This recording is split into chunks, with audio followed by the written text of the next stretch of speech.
आप सभी महानुभावों का इस ध्यान के सत्र में मैं हार्दिक स्वागत करता हूं। ध्यान की पूर्व तैयारी के रूप में कुछ बातें मैं आपको बताने लग रहा हूं। ध्यान में हम चेतन पदार्थों का चिंतन करते हैं, गवेषणा करते हैं। ध्यान माने चिंतन, गवेषणा, खोज। और वो खोज जब हम लक्ष्य पर पहुंच जाते हैं तो वो समाधि कहलाती है। तो योग के 8 अंग हैं, मेरे साथ बोलिए।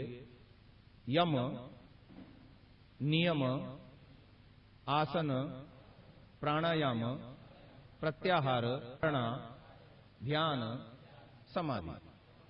इसमें जो पहले 2 अंग हैं, यम और नियम, 5 यम हैं, 5 नियम हैं। इनको हम व्यवहार काल में आचरण करते हैं। अहिंसा, सत्य, अस्तेय, ब्रह्मचर्य और अपरिग्रह, ये 5 यम हैं। और 5 नियम हैं, शौच माने शुद्धि, संतोष, और फिर तप, स्वाध्याय और ईश्वर प्रणिधान। ये जो ईश्वर प्रणिधान अंतिम वाला नियम है, इसको अभी ध्यान काल में हमने प्रयोग करना है। एक बात। दूसरी बात, अभी हम जिसमें बैठे हैं वो आसन है। किसी भी अवस्था में बैठे हम, चाहे पद्मासन लगाएं, सिद्धासन लगाएं या पालथी मारकर जैसे आप बैठे सामान्य रूप से बैठे, किसी भी पोस्चर में ईश्वर का हम ध्यान कर सकते हैं। बशर्ते ध्यान की आसन की परिभाषा ये है, स्थिरम सुखम आसनम। बोलिए एक बार। हम मोशनलेस, स्टिल होकर बैठे। जैसे स्टिल फोटो होती है ना, वीडियो में चित्र हिलते हैं, लेकिन स्टिल फोटो में चित्र हिलता है क्या? तो स्टिल हो जाना ये पहली शर्त है कि ध्यान में हमको सफलता यदि पाना है तो हिलना डुलना नहीं। दूसरा, सुखम यानी शरीर में अनुभव करना आसन लगाने के बाद कि कहीं मेरे को खिंचाव, तनाव, दुखाव तो नहीं हो रहा। उस पार्ट को, उस बॉडी पार्ट को रिलैक्स कर देना। स्थिरम सुखम आसनम ऋषियों ने हमको परिभाषा दी। तो स्थिर बैठना और सुखपूर्वक बैठना। यदि शरीर में कहीं खिंचाव, तनाव यदि हो तो उस शरीर के अंग को भीतर से ढीला छोड़ देना। ये 2 काम। आसन की परिभाषा ये भी अधूरी है। इसके बाद एक और सूत्र ऋषियों ने बनाया। पतंजलि ऋषि ने योग दर्शन में लिखा, प्रयत्न शैथिल्य अनंत समापत्तिभ्याम। बोलिए, प्रयत्न शैथिल्य अनंत समापत्तिभ्याम। प्रयत्न शैथिल्य का मतलब शरीर के अंगों को ढीला छोड़ देना, रिलैक्स हो जाना, रिलैक्स पोजीशन में आ जाना बॉडी की पूरा। और फिर उसके बाद अनंत समापत्तिभ्याम। इसके लिए दूसरा काम आपको करना पड़ता है, आंखें कोमलता से बंद करनी पड़ती है। जब आप आंखें कोमलता से बंद करोगे तो फिर आगे के योग के अंगों का आप अनुष्ठान कर पाओगे। आसन के बाद आता है प्राणायाम। प्राणायाम भी हम कराएंगे ध्यान के बीच में। प्राणायाम करने से क्या होता है, मन बहुत चंचल है, मन बार बार इधर उधर सांसारिक विषयों में दौड़ जाता है। ऐसा अनुभव है ना, जो भी मेडिटेशन करते होंगे उनको ये अनुभव है कि मन एक जगह टिकता नहीं। तो एक जगह टिकाने के लिए ये अगले उपाय हैं। पहला उपाय है प्राणायाम। प्राणायाम करने से चंचल मन रुक जाता है, एक उपाय है मन को रोकने का। दूसरा उपाय है, उसके बाद प्राणायाम के बाद आता है प्रत्याहार। प्रत्याहार कहते हैं जो आउटवर्ड, बाहर की ओर ले जा रही है हमारा ध्यान। आंख से हम बाहर के दृश्य देखते हैं, कान से हम बाहर के वाणी सुनते हैं, शब्द सुनते हैं, और त्वचा से हमको बाहर का ही अनुभव होता है। ये 5 इंद्रियां, ज्ञानेंद्रियां, 5 सेंस ऑर्गन्स हमको बाहर की अनुभूतियां कराती हैं। उसको भीतर समेटना। जैसे एक कछुआ होता है, कछुआ जब संकट आता है तो अपने चारों पांव और गर्दन, सिर अंदर खींच लेता है ना, देखा होगा। यही क्रिया हमको ज्ञानेंद्रियों के संदर्भ में ध्यान के समय में करना है। यानी बाहर ध्वनियां होती रहेंगी, अपने कान को उसमें नहीं लगाना। आंखों को बंद करेंगे तो दृश्य दिखना बंद हो जाएंगे। और यदि स्थिर होकर बैठेंगे तो ओढ़ के आदि बैठेंगे, आजकल सर्दी का मौसम है, ओढ़ के बैठेंगे तो सर्दी भी नहीं सताएगी। तो इस तरह से सभी प्रकार के इंद्रियों से अपने आप को भीतर समेट लेना, इसका नाम है प्रत्याहार। अपनी ज्ञान किरणों को भीतर समेट लेना, इसका नाम है प्रत्याहार। इसके बाद अगला अंग है धारणा। धारणा में हम क्या करते हैं, अपने मन को शरीर के किसी भी एक पॉइंट को निर्धारित करके वहां टिकाते हैं। उदाहरण के लिए जैसे हमारा यहां दोनों आंखों के बीच में भ्रूमध्य कहलाता है, चाहे यहां टिकाओ, चाहे तालू में टिकाओ, चाहे नासिका के अग्रभाग में अपने मन को टिकाओ। धारणा माने कोई भी एक पॉइंट शरीर के अंदर निर्धारण करके वहां पर अपने मन को, इसकी आवश्यकता नहीं, आवश्यकता नहीं दिख रहा है, कोई चिंता नहीं, बल्कि इसको भी बंद करें तो भी बाद में चलेगा। जब ध्यान शुरू करेंगे तो इसको भी बंद कर दीजिए। तो अपने मन को बिल्कुल एक पॉइंट पे, कोई भी पॉइंट, फिर कंठ हो सकता है, हृदय हो सकता है, नाभि हो सकता है, या भ्रूमध्य हो सकता है, जहां आपको सुविधा लगती है वहां अपने मन को टिकाने का नाम है धारणा। अब जहां पर धारणा की है वहां पर आत्मा परमात्मा की खोज करने के लिए हम चिंतन करते हैं। उस चिंतन का नाम है ध्यान, और उसमें हम जप का प्रयोग करते हैं। जब हम जप करेंगे, ईश्वर के किसी भी नाम का जप से हम ध्यान कर सकते हैं। आज हम आपको ईश्वर के 21 नामों को लेकर के जप कराएंगे, और फिर उसके बाद वैदिक मंत्रों से भी आपको साधना कराएंगे। उस साधना का आर्य भाषा हिंदी में अर्थ भी बताएंगे। तो पूरा 1 घंटे का हमारा ये कार्यक्रम चलेगा। तो आप इस ध्यान की पद्धति का आनंद लीजिए। जप की थोड़ी सी विधि मैं बता देता हूं। जब भी हम करते हैं, जैसे मैंने आपको बताया, आसन लगाया, आसन लगाने के बाद प्राणायाम किया, प्राणायाम करने के बाद धारणा हमने बनाई, चाहे यहां भ्रूमध्य में, चाहे मस्तिष्क में, चाहे कंठ में, चाहे हृदय में, जहां हमको सुविधा होती है वहां पर धारणा बनानी। धारणा माने उस पॉइंट पर, उस बिंदु पर अपने मन को टिकाना, वृत्ति मात्र से मन को टिकाम करने के बाद जब हम ध्यान की प्रक्रिया में आगे बढ़ेंगे तो हमें वहां पर जप करना है। तो जप के 3 विभाग हैं, बोलिए, शब्द, अर्थ, संबंध। शब्द का मतलब है जैसे हम ओम बोल रहे हैं, यह हम जप कर रहे हैं, या ओम ईश्वर के किसी एक विशेष नाम का हम आलंबन ले रहे हैं। लेके बैठिए, आसन लेके बैठिए, लीजिए आसन, बैठिए।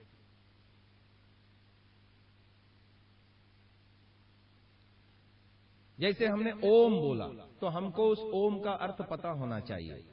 ओम का अर्थ है सर्वरक्षक। ईश्वर हमारी सतत रक्षा कर रहा है, हमारे शरीर में मौजूद है ईश्वर और रक्षा कर रहा है। हमारे प्राणों को वो चला रहा है, हमारे शरीर में एंजाइम्स पैदा कर रहा है, जिससे हमारा शरीर में खाया पिया अन्न पचता है। शरीर में रस, रक्त, मांस, मेद, अस्थि, मज्जा, शुक्र, वीर्य, रज उत्पन्न कर रहा है और पूरे शरीर में वितरण कर रहा है। शरीर में जो वेस्टेज बनता है उसको शरीर से बाहर निकालने की व्यवस्था भी ईश्वर कर रहा है। तो इतने सारे शरीर में ब्लड सर्कुलेशन, खून का संचार ईश्वर के माध्यम से हो रहा है। जितनी भी व्यवस्थाएं शरीर में काम कर रही हैं वो सब ईश्वर कर रहा है। तो ईश्वर सर्वरक्षक है।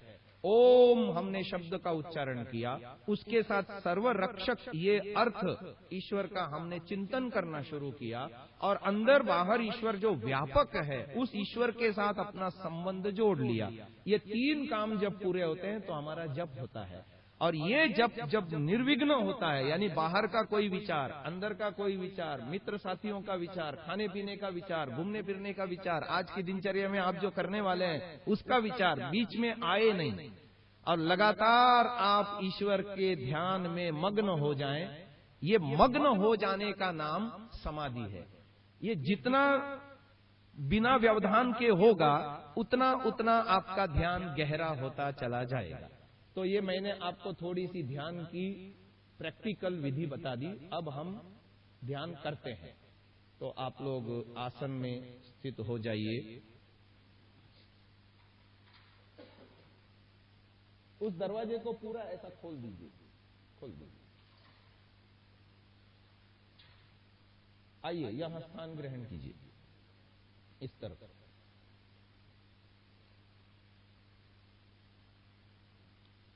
अब हम ध्यान की प्रक्रिया शुरू करने जा रहे हैं। सुविधानुसार आप कोई भी आसन में स्थित हो जाइए। आसन लगा करके आसन की परिभाषा जैसे मैंने बताया, स्थिरम सुखम आसनम, जिसमें हम बिना हिले डुले, बिना किसी चेष्टा किए बैठते हैं। आसन लगा करके अपने शरीर के अंगों का निरीक्षण कीजिए। कहीं किसी अंग में खिंचाव तनाव तो नहीं है। यदि कहीं आप खिंचाव तनाव अनुभव कर रहे हैं तो उस अंग को, उस बॉडी पार्ट एक्स कर दीजिए, ढीला कर दीजिए। बिल्कुल आराम से तनाव रहित बैठना है। अपने जीवन लक्ष्य पर विचार करना है।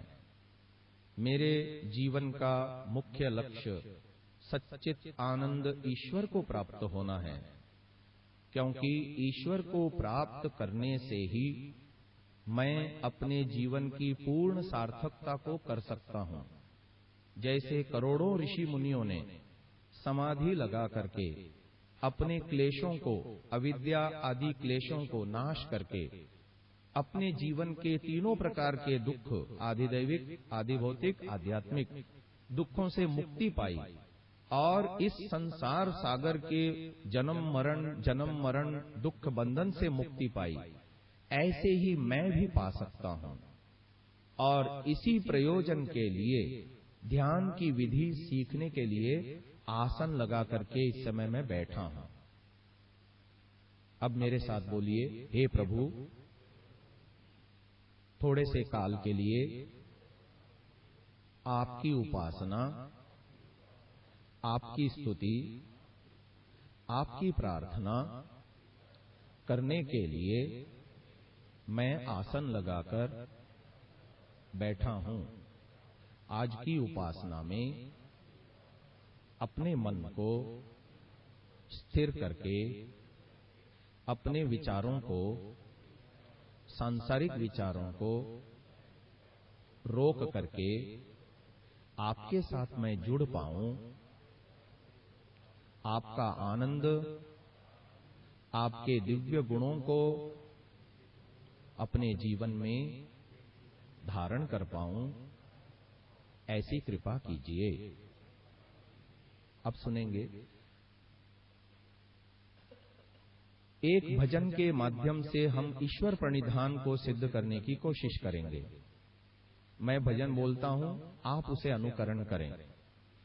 हैं सबसे दिव्य वो पल जिनमें, बोलिए, हैं सबसे दिव्य वो पल जिनमें हम ब्रह्म निकटतम पाते हैं। संसार शून्य हो जाता है,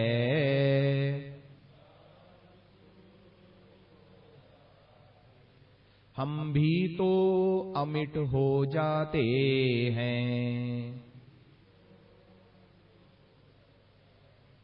मानवता के मन में दीप जला,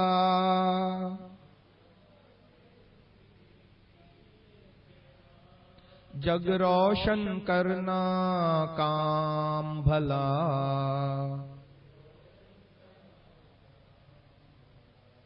इस जग में सुख हम पाते हैं, इस जग में सुख हम बांटते हैं। इस जग में सुख हम पाते हैं। हैं सबसे दिव्य वो पल जिनमें हम ब्रह्म निकटतम पाते हैं। संसार शून्य हो जाता है,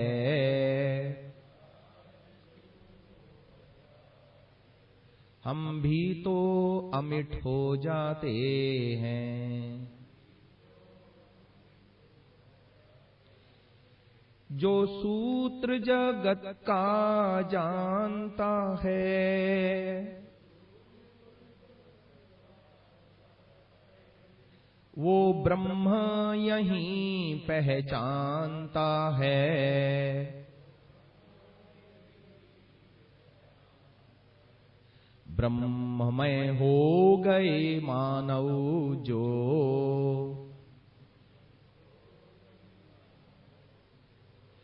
वो जग में ही मोक्ष पा जाते हैं। सबसे दिव्य वो पल जिनमें हम ब्रह्म निकटतम पाते हैं।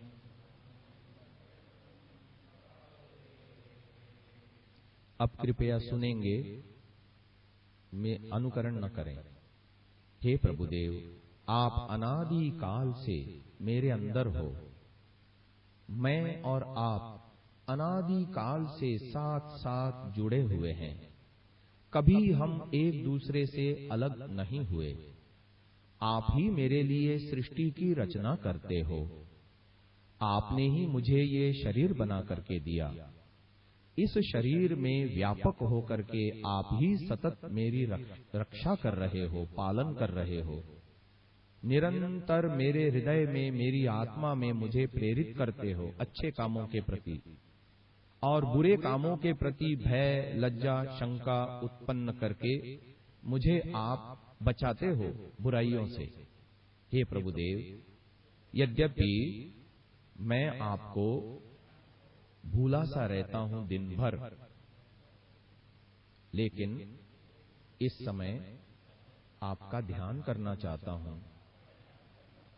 आपके संस्कार हृदय में, अंतःकरण में दृढ़ बनाना चाहता हूं, ताकि जीवन के अन्य कार्य करते हुए आपकी उपस्थिति मैं अपने हृदय में अच्छी प्रकार समझ सकूं, धारण कर सकूं। अब हम जप के वाक्यों का प्रयोग करेंगे। मैं जप का वाक्य बोलूंगा, मेरे पीछे आपने दोहराना है, और जब मैं उसका अर्थ कहूंगा तो आपने सुनना है और मन ही मन वैसे भाव बनाने की कोशिश करनी है। हम जप प्रारंभ करते हैं। ओम सत, बोलिए। अब अर्थ को सुनना है। हे प्रभुदेव, आप सत्तात्मक पदार्थ हैं। अनादिकाल से आपकी सत्ता है। आपके अलावा हम जीवात्माएं भी सत्तात्मक हैं, सत्स्वरूप हैं। अनादिकाल से हम जीवों की भी सत्ता है। हम दोनों साथ साथ अनादिकाल से जुड़े हैं। हम दोनों चेतन पदार्थों के अलावा जड़ प्रकृति का आदिमूल कारण, सत्व रज तम प्रकृति, संसार का जो आदिमूल कारण, वह भी सत्स्वरूपा है। तीनों पदार्थ अनादि हैं, सत्स्वरूप हैं। ओम चित, बोलिए। अब आपने सुनना है। हे प्रभुदेव, आप चेतन पदार्थ हैं, ज्ञान आदि गुणों से युक्त हैं। हम जीव भी चेतन हैं, किंतु आप सर्वज्ञ हैं, सब कुछ जानते हैं। हम जीव अल्पज्ञ हैं, बहुत थोड़ा जानते हैं।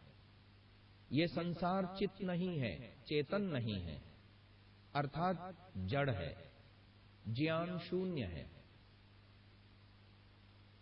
ओम आनंद।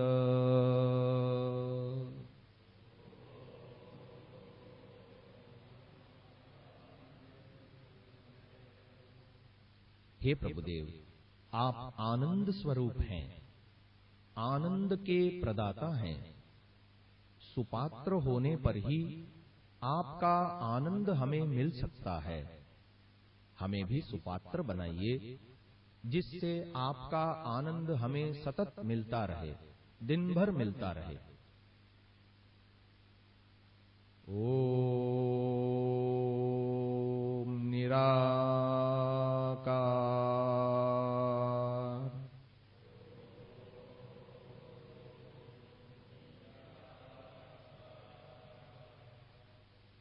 हे भगवन, आप निराकार हैं।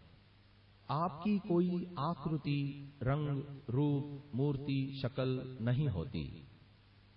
हम जीवात्माएं भी निराकार ही हैं।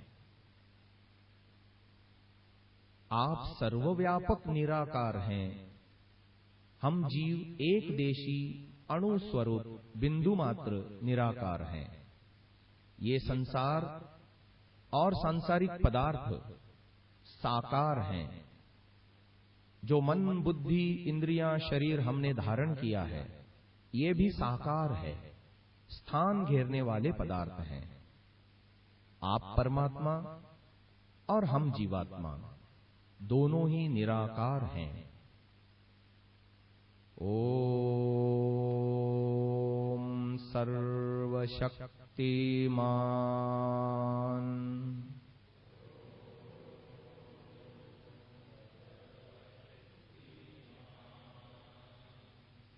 हे परम पिता परमात्मा, आप सर्वशक्तिमान हैं।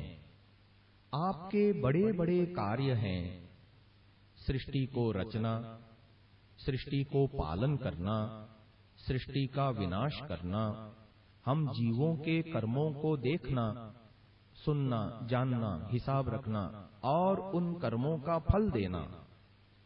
इन कामों को करने के लिए आप किसी अन्य पदार्थ की सहायता की अपेक्षा नहीं रखते।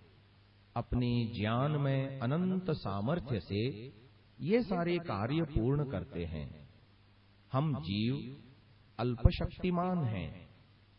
जब तक आप हमें मन, बुद्धि, शरीर और अन्य साधन उपसाधन बनाकर नहीं देते, हम केवल अपनी शक्ति से कुछ भी कार्य करने में समर्थ नहीं होते।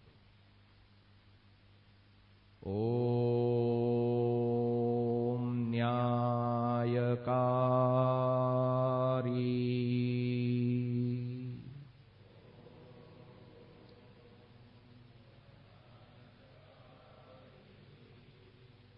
हे परमपिता परमात्मन, आप न्यायकारी हैं। पक्षपात रहित न्याय करने का ही आपका स्वभाव है। यदि हम पाप कर्मों को करते रहे, आपकी आज्ञाओं के विरुद्ध सोचते रहे, बोलते रहे, क्रियाओं को करते रहे, तो आपकी न्याय व्यवस्था में हमें दुख रूप दंड अवश्य ही भोगना पड़ेगा। आपके न्यायालय में कोई पक्षपात या सिफारिश आदि नहीं चलती। आप अच्छे कर्मों का हमें सुखरूप फल देते हैं, आनंद देते हैं, और बुरे कर्मों का हमें दुख रूप दंड देते हैं। हे देव, हमारे अंतःकरणों को आप निर्मल कर दीजिए, जिससे सारे पाप कर्मों से हम ऊपर उठ जाएं और आपकी न्याय व्यवस्था में हमको सदा ही आनंद मिले, सुख ही सुख मिले। ओम दयालु।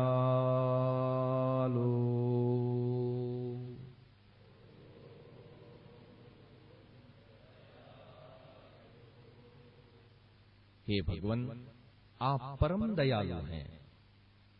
अनादि काल से हम जीवों पर दया करते आ रहे हैं। जिस समय जैसा सुख हमें चाहिए, बिन मांगे ही आप देते हैं। हर बार नया नया शरीर बना के देते आ रहे हैं। हम भले ही आपकी आज्ञाओं का अवहेलना कर देते हैं, आपके बताए मार्ग से विरुद्ध भी चल देते हैं, मन, बुद्धि, शरीर का दुरुपयोग, किंतु आप कभी अपनी ओर से हमारी उपेक्षा नहीं करते।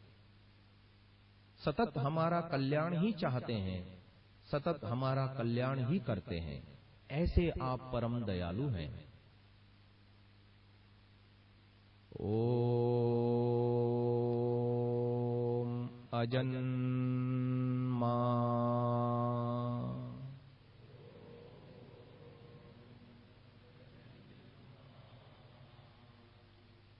हे देवादिदेव, चेतन का शरीर के साथ संयोग जन्म कहता है। ऐसा जन्म आपका कभी नहीं होता।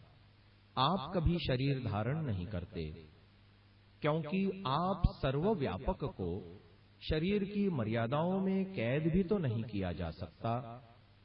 हम जीवात्माएं आपकी व्यवस्था से कर्मफल भोगने और मुक्ति को प्राप्त होने के लिए शरीरों को धारण करने रूप जन्म को प्राप्त होते हैं। ऐसा जन्म आपका कभी नहीं होता। आप अजन्मा हैं। ओम अनंत।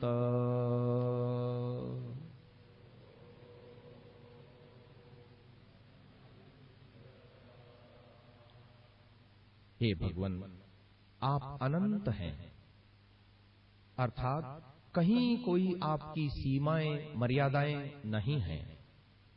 आप में अनंत ज्ञान है, आप में अनंत बल है, आप में अनंत गुण कर्म स्वभाव है।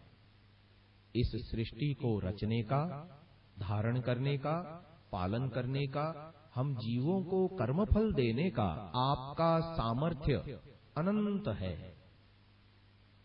आप अनंत हैं। ओम निर्विकार।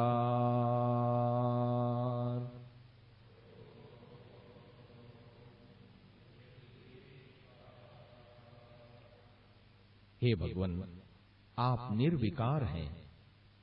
विकार कहते हैं उत्पन्न होना, नष्ट होना, टूटना, फूटना, सड़ना, गलना, फैलना, सिकुड़ना आदि क्रियाओं को।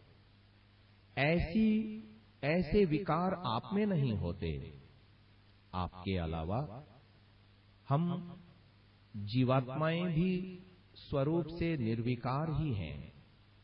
विकारी तो यह संसार है, सांसारिक पदार्थ हैं जो उत्पन्न होते हैं, नष्ट होते हैं, टूटते, फूटते, सड़ते, गलते, फैलते, सिकुड़ते, कटते, फटते आदि हैं। हम जीवात्माएं तथा आप परमात्मा दोनों ही चेतन पदार्थ निर्विकार हैं। ओम अनादि।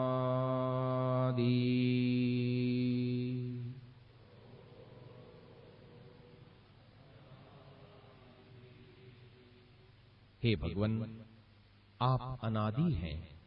आदि कहते हैं आरंभ को, शुरुआत को, बिगिनिंग को।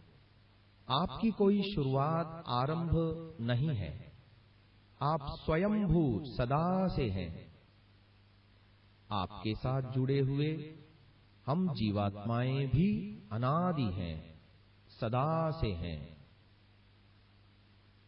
तथा इस संसार का आदि मूल कारण प्रकृति भी अनादि है, सदा से है। और ये संसार कोई पहली सृष्टि रचना नहीं है। ये संसार भी प्रवाह से अनादि है। सृष्टि प्रलय आप ही हमारे लिए करते हो। सदा से ये संसार बनता आया है, नष्ट होता आया है। हम तीनों ही पदार्थ, आप परमात्मा, हम जीवात्माएं और इस संसार का आदिमूल कारण प्रकृति अनादि है। ओम अनुपम।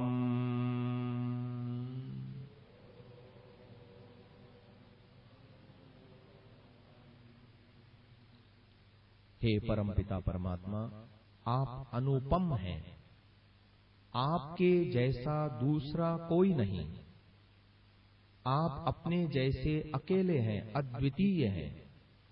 क्योंकि आपके अंदर जो सर्वज्ञता वाला गुण है, सर्वशक्तिमत्ता वाला गुण है, सर्वव्यापकता वाला गुण है, अन्य किसी पदार्थ में नहीं। इसलिए आपकी उपमा, आपकी तुलना, आपका कंपैरिजन किसी से नहीं हो सकता। आप अनुपम हैं। ओम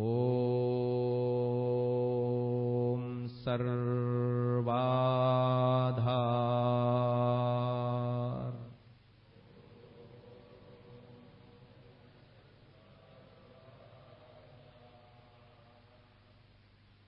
हे परमपिता परमात्मा, इस ब्रह्मांड में अरबों खरबों आकाश गंगाएं हैं, गैलेक्सीज हैं।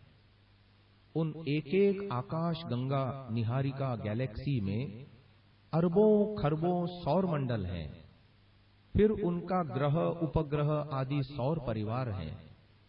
इतना विशाल ब्रह्मांड, सबको अपने अंदर आप उत्पन्न करते हो, पैदा करते हो, धारण करते हो।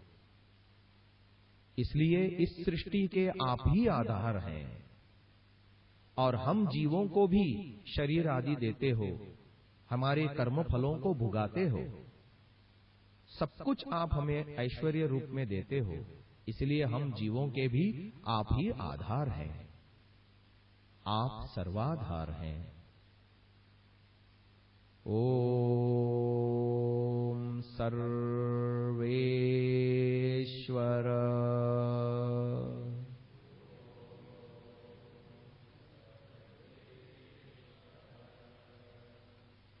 हे भगवन, आप सर्वेश्वर हैं,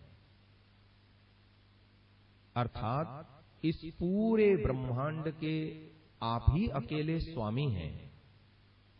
हमारे पास जो कुछ है ऐश्वर्य रूप में, चाहे ज्ञान हो, चाहे बल हो, चाहे अच्छे गुण हो, चाहे सगे संबंधी हो, धन संपत्ति हो, ये सारा ऐश्वर्य आप ही का तो दिया हुआ है। वास्तविक स्वामी तो आप ही हैं।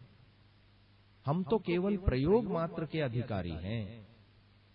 इस ब्रह्मांड के और हमारे भी स्वामी आप ही हैं। आप सर्वेश्वर हैं। ओम सर्वव्यापक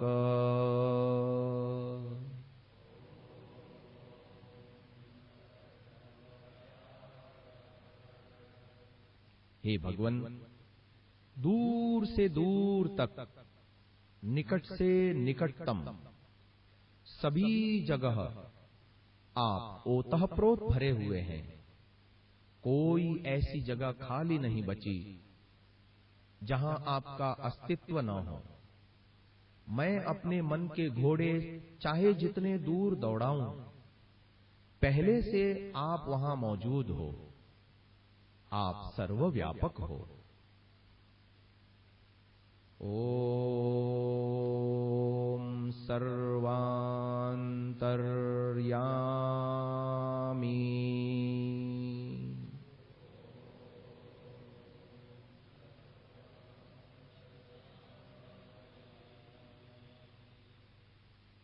हे देवादिदेव, न केवल आप सर्वव्यापक हो, आप सर्वांतर्यामी भी हो।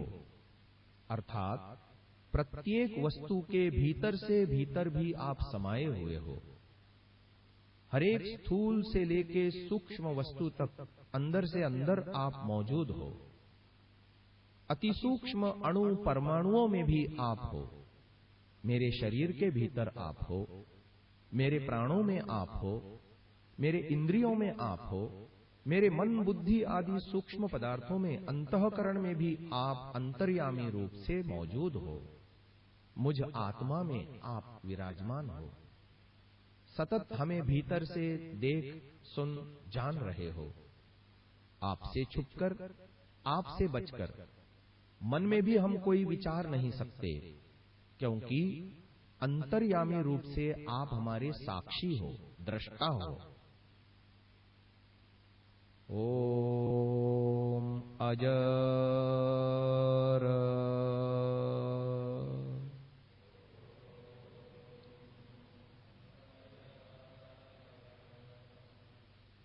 हे भगवन, आप अजर हैं। जरा कहते हैं बुढ़ापे को, शक्तियों के ह्रास को, क्षीणता को। आपकी शक्तियां कभी क्षीण नहीं होती, आप कभी बूढ़े नहीं होते। हम जीवात्माएं भी स्वरूप से अजर ही हैं, किंतु जिस शरीर को हम धारण करते हैं, ये शरीर बूढ़ा होता है, जीर्ण होता है। संसार के पदार्थ जीर्ण शीर्ण होते हैं, नष्ट होते हैं। आप परमात्मा तथा हम जीवात्माएं अजर हैं। ओम अमर।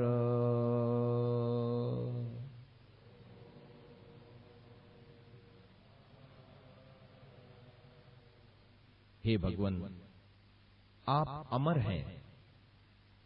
मृत्यु कहते हैं शरीर का चेतन सत्ता के साथ वियोग, क्योंकि आप कभी शरीर को धारण ही नहीं करते, इसलिए शरीर से वियोग रूप मृत्यु भी आपकी कभी नहीं होती। आप अमर हैं। ओम अभय।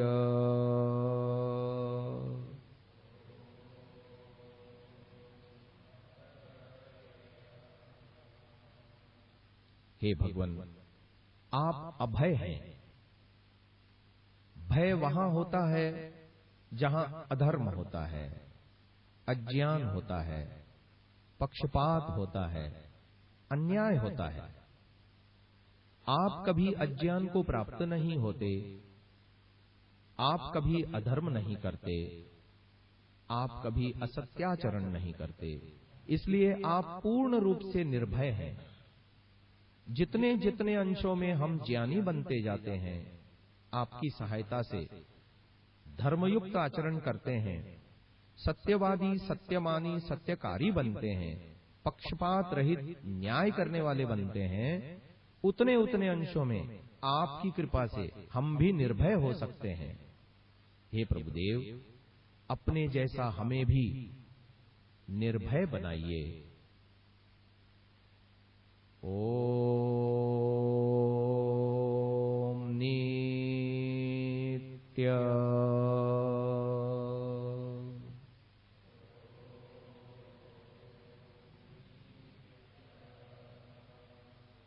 हे परम पिता परमात्मन, आप नित्य हैं, अर्थात सदा से हैं, और आपका अस्तित्व भी सदा बना रहेगा। आपके साथ जुड़े हुए हम जीवात्माएं भी स्वरूप से नित्य हैं, और इसीलिए आपके साथ हमारे संबंध भी नित्य हैं, कभी नहीं टूटते। शरीर के कारण उत्पन्न होने वाले सारे सगे संबंधी अनित्य हैं, अर्थात पिछले जन्म में हमारे माता पिता, बंधु, सगे संबंधी कुछ और थे, इस जन्म में कुछ और हैं, अगले जन्मों में और नए साथी संगी मिलेंगे। लेकिन आप भी तो हमारी मां हैं। त्वमेव माता च पिता त्वमेव। आप भी हमारे पिता हैं, आप भी हमारे बंधु सखा हैं, और आपके साथ ये हमारा संबंध शाश्वत है, नित्य है। अर्थात आप हमारी सदाई माता हैं, शाश्वत पिता हैं, शाश्वत गुरु आचार्य हैं, शाश्वत बंधु सखा आदि हैं। आपके साथ हमारे संबंध कभी नहीं टूटते।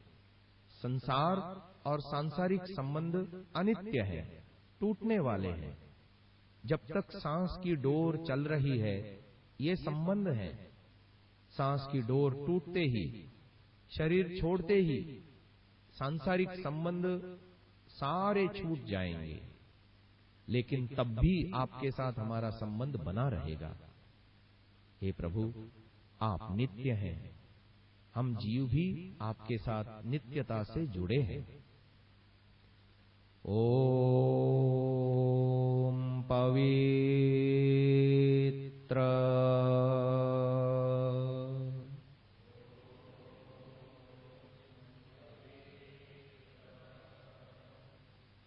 हे भगवान, आप परम पावन हैं, आप में किसी प्रकार की कोई अशुद्धि, मल, दोष नहीं है। आपका संग करने से, आपका ध्यान करने से, आपकी सन्निकटता को अनुभव करने से हम जीव भी पवित्र हो जाते हैं। हे प्रभु, हमारी बुद्धि को निर्मल पवित्र कीजिए, जिससे दिन भर बुद्धि का हम निर्णय क्षमता में सटीक सदुपयोग कर सकें। हमारे मनों को पवित्र कर दीजिए, शिव संकल्पमय कर दीजिए, जिससे दिन भर मन की ऊर्जा को पॉजिटिव, सकारात्मक दिशा में ही प्रवाहित होने दें। नेगेटिव विचारों से, नकारात्मक ऊर्जा से अपने मन को बचा सकें। काम, क्रोध आदि के आवेगों से अपने मन को बचा सकें। हे प्रभु, हमारे इंद्रियों को पवित्र कर दीजिए। खोटे अधर्म में विचरने वाली इंद्रियों को प्रयत्न पूर्वक हटाकर धर्म पथ में, सत्य पथ में इंद्रियों को दृढ़ रख सकें। हमारे प्राणों को और शरीर को भी पवित्र अर्थात पुष्ट कर दीजिए, निरोग स्वस्थ कर दीजिए, ताकि इसी जन्म में हम धर्मार्थ काम मोक्ष की सिद्धि कर सकें, अपने जीवन का कल्याण सिद्ध कर सकें। हमारे संपूर्ण अस्तित्व को भीतर बाहर से चमचम, जगमग, पवित्र, निर्मल कर दीजिए। ओम सृष्टिकर्ता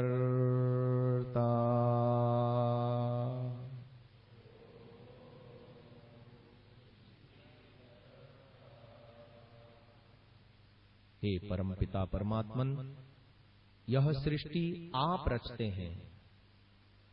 किसी में भी हम जीवों में से इस सृष्टि को रचने का सामर्थ्य नहीं है। ये सृष्टि आप अपने लिए नहीं रचते हो, क्योंकि आप स्वयं आप्त काम हो, आपको किसी चीज की आवश्यकता नहीं। हम जीवों के दो प्रयोजनों के लिए आप सृष्टि रचते हो, ताकि हम अपने कर्मों का फल भोग सकें और इस जन्म मरण के चक्र से छूट करके आपको प्राप्त हो सकें, मुक्त हो सकें। हे देवादिदेव, ये संसार मेरे लिए साध्य नहीं है, अपितु साधन है।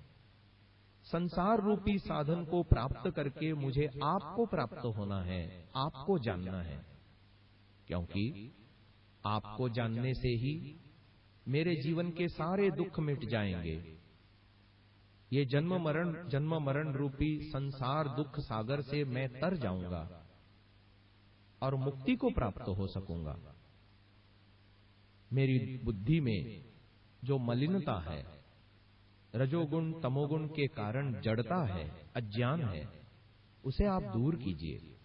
इसीलिए मैं निर्मल बुद्धि की कामना करते हुए गायत्री मंत्र के माध्यम से आपकी स्तुति, प्रार्थना, उपासना किया चाहता हूं।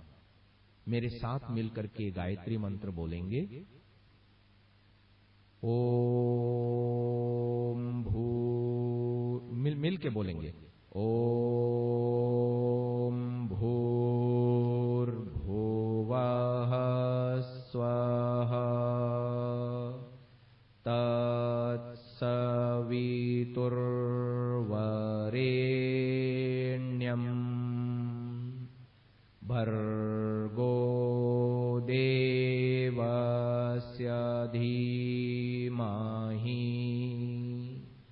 धियो यो नः प्रचोदयात्।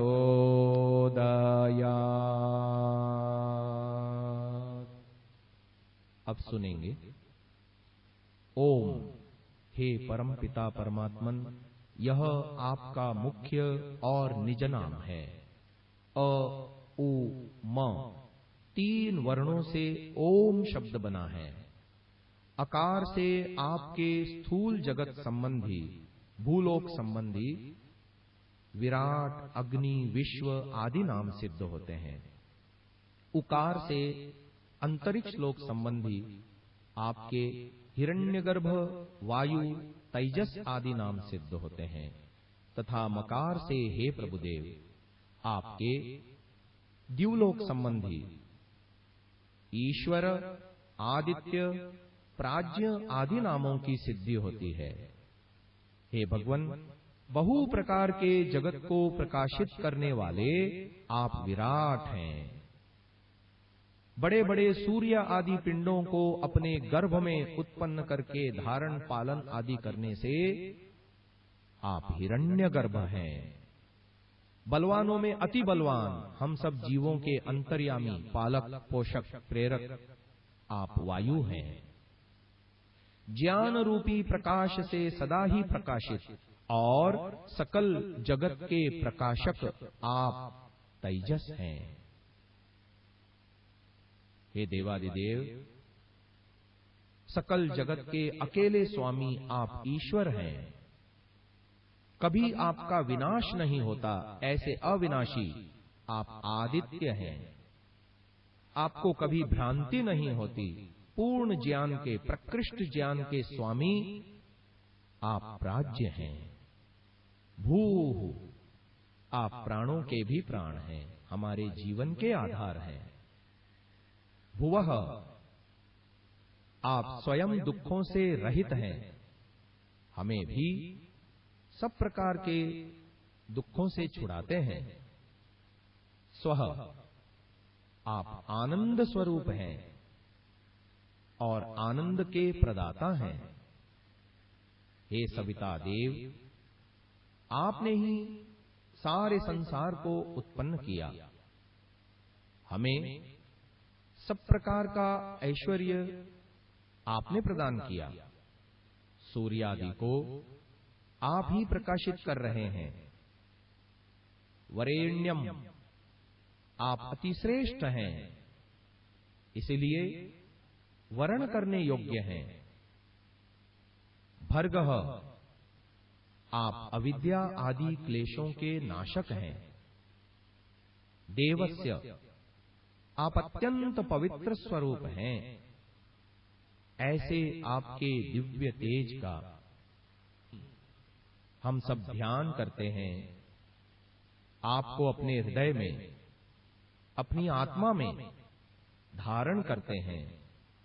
यह हे परमपिता परमात्मन, नः हम सबकी धियः बुद्धियों को प्रचोदयात् आप सदा सन्मार्ग में प्रेरणा करते रहिए। दुष्ट गुण कर्म स्वभाव से निरंतर छुड़ाते रहिए। एक बार लंबा ओम का उच्चारण करेंगे। श्वास भरिए।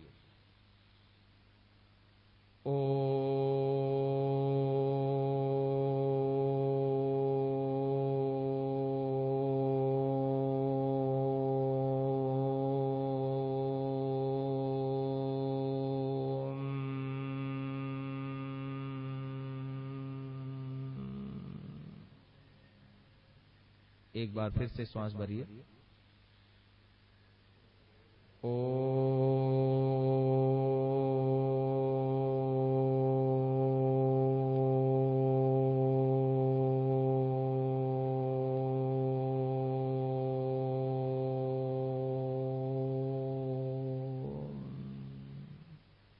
तीसरी बार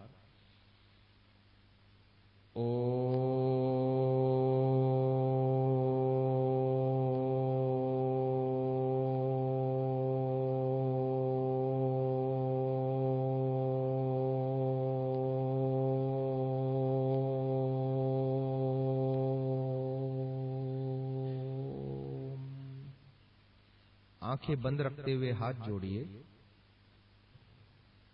बोलिए, हे परमपिता परमात्मा, आपका हम धन्यवाद करते हैं। आपने हमें सबसे उत्तम मनुष्य चोला दिया। आपका हम धन्यवाद करते हैं। आपने हमें अच्छे धार्मिक माता पिता दिए। आपका हम धन्यवाद करते हैं। वैदिक ज्ञान विज्ञान को सुनने, समझने और जीवन में उतारने का आपने सुअवसर प्रदान किया। आपका हम धन्यवाद करते हैं।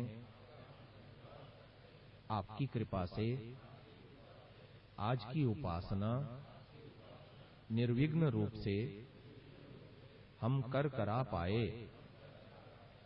आपका हम धन्यवाद करते हैं। आपकी अनंत कृपाओं के लिए जो हम पर सतत बरस रही हैं। हे प्रभु, आज का मेरा दिन शुभ हो। दिन भर आप द्वारा प्रदत्त मन, बुद्धि, शरीर आदि साधनों का आत्म उत्थान के लिए मैं पूर्ण सदुपयोग कर पाऊं। मन ही मन ईश्वर के प्रति कृतज्ञता अर्पण करते हुए दोनों हाथों को परस्पर रगड़िए।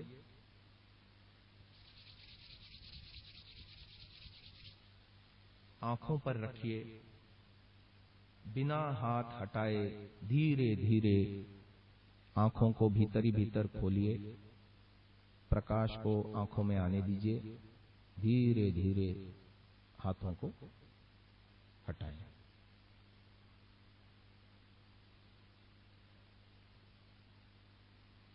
तो ये हमने एक लघु प्रारूप ईश्वर का ध्यान का आपको कराया। इस प्रकार आप ध्यान कर सकते हैं। ईश्वर का ध्यान करने के लिए कोई भी कर सकता है, कभी भी कर सकता है, किसी भी समय कर सकता है। आपको ईश्वर के गुण, कर्म, स्वभाव जानने होंगे।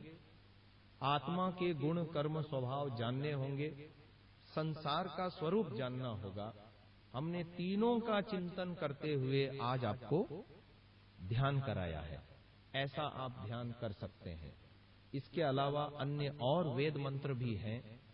ये 3 दिन का शिविर इसीलिए लगाया गया है कि इसके विषय में पूर्ण विस्तार से बताया जा सके। तो आप तो आज केवल एक सेशन के लिए यहां आए हैं। आप सबका धन्यवाद।